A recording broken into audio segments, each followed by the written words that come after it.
This is the blizzard of 2009. You can see how the snow is stacked up pretty high against my house.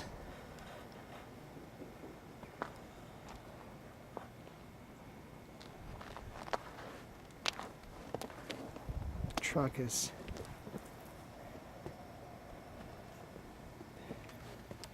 finally out of the snow drift. Those people down the street are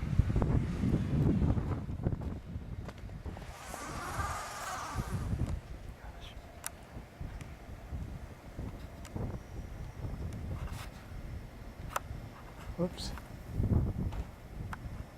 You need some help, Quincy? I might. Well, holler at me if you do. I'm just recording a few images real quick.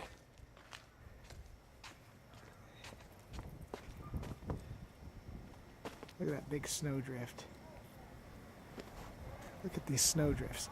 I probably only got about 5 inches of actual snow, but it drifted up into these huge drifts.